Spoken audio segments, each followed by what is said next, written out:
আসসালামু আলাইকুম সবাইকে। আশা করছি আপনারা সবাই ভালো আছেন। আমি অনেক বেশি ভালো আছি। তো আজকে ভাবলাম একটু গল্প করা যাক আর একটা রেসিপি নিয়ে দেখানো যাক।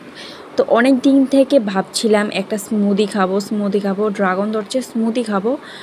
তো সকাল সকাল ভেবে নিলাম যেই ভাবনা সেই কাজ। সকাল সকাল উঠে গেলাম আর একটু বৃষ্টিও পড়ছিল। তো বৃষ্টিটা থামার পর আমরা ছাদে উঠে দেখলাম আমাদের ড্রাগন গাছের মধ্যে অনেকগুলো ড্রাগন হয়েছে। তো এগুলো একটু একটু পেকে গেছে, তো আমরা এগুলি পেরে নিব।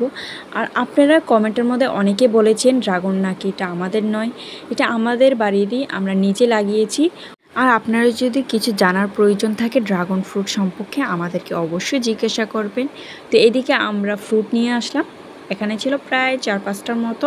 তো এগুলোকে ভালো করে কেটে নিন। আর এগুলো ছিল পিঙ্ক কালারের, আমরা লাগিয়েছিলাম সাদা ভেবে, আর এটা হয়ে গেল পিঙ্ক কালার। তো অনেক বেশি ভালো লাগে, কেন পিঙ্কটা না অনেক বেশি টেস্টি সাদাটার থেকে। আমার তো অনেক বেশি ভালো লেগেছে, সবগুলো না পিঙ্ক কালার ছিল। আর সবগুলোকে ভালো করে কেটে নিন। আর এটার টেস্ট তো অসম্ভব সেরা হয়। তো আমরা এটা টুকরো টুকরো করে কেটে নিলাম। তো এখন বানানো যাক রেসিপিটা। তো এখন স্মুদি বানানোর জন্য আমরা দুধটা একটু গরম করে নিয়েছি, গরুর দুধ দিয়েছি এখানে।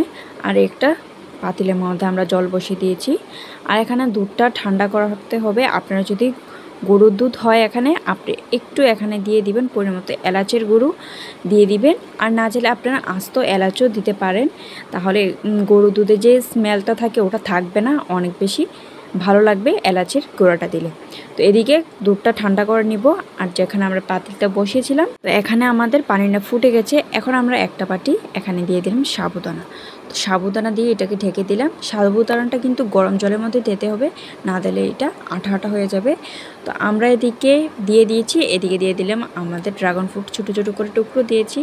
একটু পরিমাণ একটু লবণ, আর দিয়ে দিলেন সুগার দেশে আমরা দিয়েছি সুগার ফ্রি, আপনারা চাইলে নর্মাল সুগারও ইউজ করতে পারবেন। তো এটিকে ব্লেন্ড করে নিলাম। আর আমাদের এদিকে সাবুটা হয়ে গেছে, নামিয়ে নিব। তো এটাকে একটু ঠান্ডা জল দিয়ে আপনারা একটু রেস্ট করতে দেবেন, তাহলে স্মুদিটা থেকে অনেক বেশি টেস্টি লাগবে। আর দেখুন কালারটা তো অসম্ভব সুন্দর হয়েছে, দেখুন আমার না অনেক বেশি টেস্টি লেগেছে।